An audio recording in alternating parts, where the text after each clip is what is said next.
There's still some really big issues to tackle. I'm bearish. I don't think it gets done this year. Chris, you were in Washington earlier. You were talking to folks about the Clarity Act and what's going on down in D.C. And I will remind everybody, the Clarity Act was one of two big pieces of legislation that Congress has been working on in crypto. It's more general market structure legislation covering both centralized exchanges and elements of DeFi. So unlike Genius, which is already law, the Senate is still chewing on Clarity. Chris, where do you think we're at on that one? Yeah, so we've got a couple of things going on. The Clarity Act actually came out of the House. We also have, I think something we're calling the RFIA out of the Senate. It's a really, when you go to D.C., and I went down last week, everyone you talk to, the White House, Senate, House, Democrats, Republicans, they all really want to get something done, it seems. But I mean, I had a very interesting conversation with one of the senior senators who's really focusing on getting it done on the Democratic side. And there's really two issues that are going to be tough to overcome. One is that if you're a Democrat, it's really the conflicts with Trump. They're just so upset that he's involved in, even though I guess we said it earlier in 60 Minutes, he didn't remember who CZ was, but they're so upset that he's profiting off of crypto and he's got world liberty and his family and his kids are involved. They just can't get over that. And so they're very focused on addressing that conflict issue. That's issue number one. Issue number two is national security. And we're seeing that that's the vector of attack that Senator Warren and folks are pursuing. Why?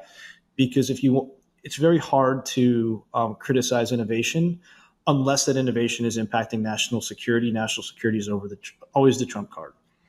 And so those are the two main issues that need to be addressed. I personally think it's going to be really freaking hard to get done.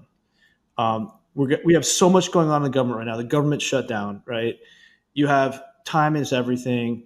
And even though I think Bozeman, who is the chairman of the Ag Committee, said that, we're going to have this, we're going to have a vote on this before Thanksgiving. We saw how hard it was for Genius. This is so much more complex. Aside from those two issues, you're really dealing with a fundamental reshape of power. Like in our country, we have the Ag Committee, we have financial services or banking. And like when you're shifting power of an asset class, that's why Gary Gensler was so obsessed with this asset. He saw it as a huge power grab, and look where that left him. And so the issues are much bigger here. I don't know how they get over conflicts. Like what my advice is like, look, we've got conflicts in crypto for sure, but we also have a lot of conflicts in equities and other asset classes. And so like the answer is not banning people from using crypto. To the contrary, you want people to be able to use it, familiarize. And like, where do you draw the line now between equities and crypto? What happens when you tokenize it? Like, why don't we just have an overall conflicts discussion, guys? And then on national security, I've been pushing this policy solution for a really long time. I think we need privateers. I think we need to unleash the private sector to go on offense, but that's just a Marine speaking, and our birthday's coming up. But anyway, the story is like, there's some, everyone's positive. There's still some really big issues to tackle. I'm bearish. I don't think it gets done this year. So I'm going to say something that both agrees with Chris and then maybe takes a left turn on that, which is that I am bearish on Clarity getting done this year, both for many of the reasons Chris just said, but also I think people have, I'll politely say, underestimated how much of an educational lift it's going to be in the Senate to get moving with the bill that also includes DeFi. I think if they want to get something done this year, you're probably taking Clarity and chopping it up into smaller dishes and maybe pushing a few of the pieces through as opposed to getting the whole thing.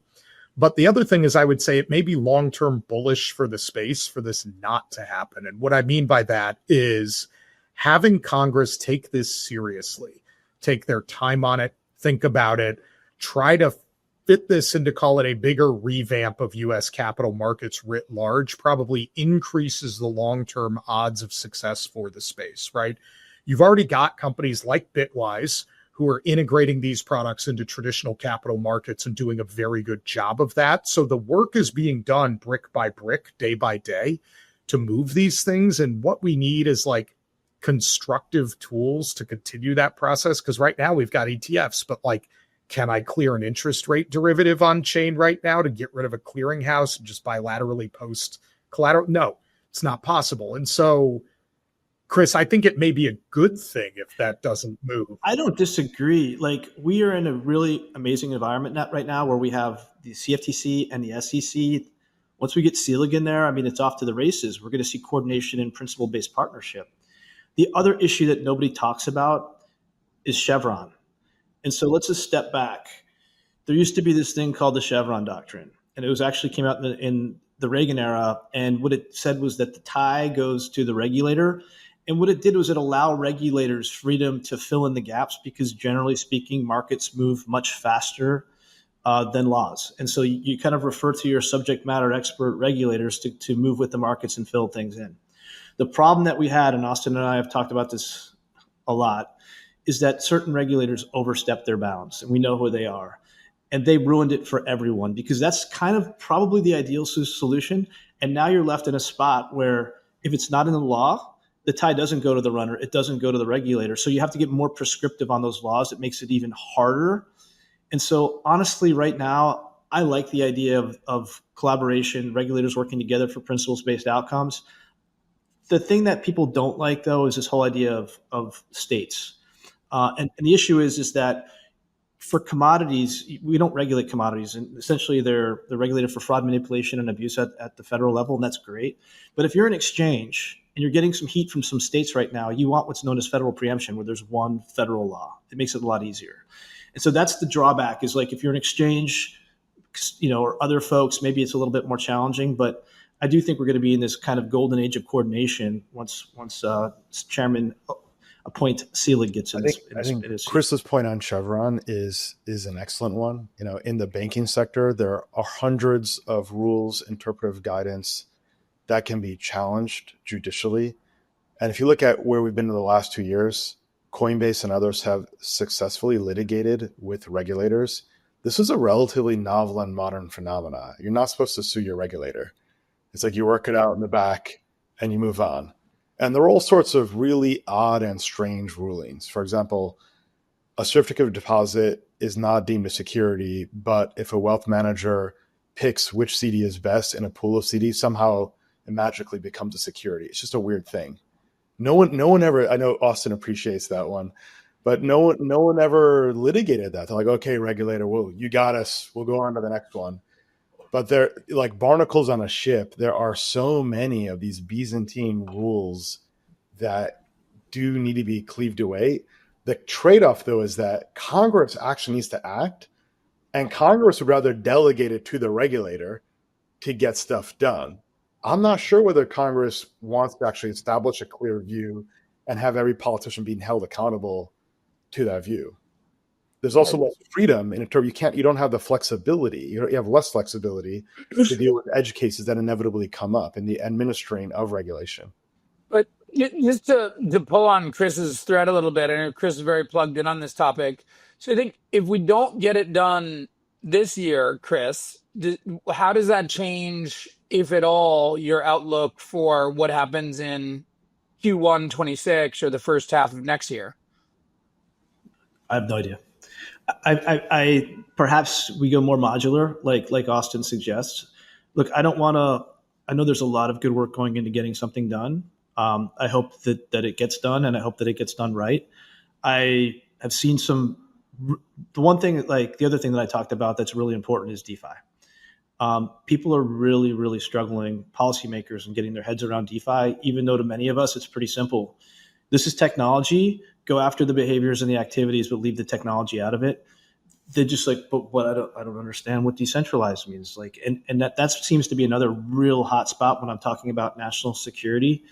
So I don't personally mind slowing down to make sure we get it right. Maybe that's modular, as Austin states. But I just know in the current form, it's going to be tough, but there's a lot of people working hard, despite the fact that some of their stabs have been furloughed in certain cases. No, that's definitely true. Teddy, as somebody who is like actively in the capital markets plus crypto space daily here, what are the things you most want out of clarity? Like what do you think would be wins for both the industry and America on that front? Yeah, I think it's DeFi. It's right now a very difficult thing about operating a regulated business, which is what all of the the things that Bitwise does are is how do we participate in DeFi? How do you comply with the existing rules in DeFi? There are some people, many of our competitors, who say that you just do your best and hope that the forthcoming legislation will clear it up for you.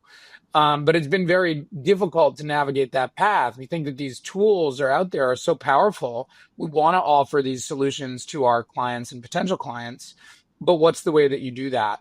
And so I think that my understanding of things is that the existing entrenched powers that be are now attempting to slow down the DeFi path to having clarity, as it were.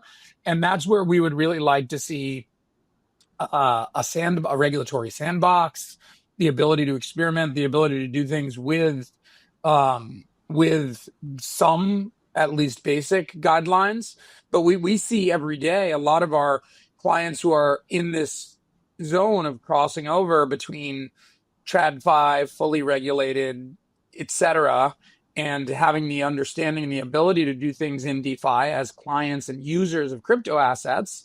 We see how powerful DeFi is, how much better it is than what the existing infrastructure gives you. And the question is, how do we truly make it so that that can flourish here at home in America? And I think that we need clarity in order to give entrepreneurs and businesses the ability to actually carry out and conduct that experimentation and to develop those businesses. So that's what I think is the most important. I'll pile in off the back of that and say, to bring it all the way back around to our previous discussion on Bitcoin as well, it might not even be the necessity of using those things at all times so much as the possibility to use them. Because once you have the ability to do things that are permissionless or peer-to-peer or essentially uninterdicted, it forces the behavior of all of the people in the system to improve, because now your client, who was previously completely locked in, has the option to be like, screw you, totally, man, I'm going to go with that thing.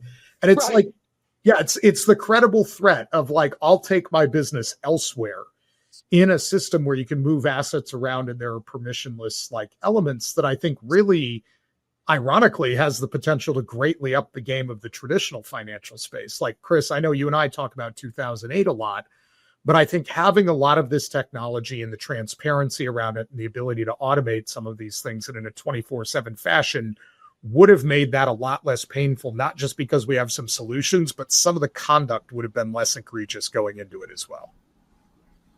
Yeah, look, we hyper-centralized everything after the crisis. Yeah. Everything, $700 trillion, because we didn't have a technology that could allow us to do something else. And like, if you think about it, I'd probably rather decentralize risk than centralize it. It's probably makes a much more robust system. All right, so we'll drop the mic right there. I want to stop and say, Teddy, thank you so much for coming on. This has been really nice to have you aboard. And for everybody else, we're going to continue to do this show going forward. So this has been Bits and Bips. We'll be back in 1 week to discuss more about how the worlds of crypto and macro are colliding. So until then, take care, everyone.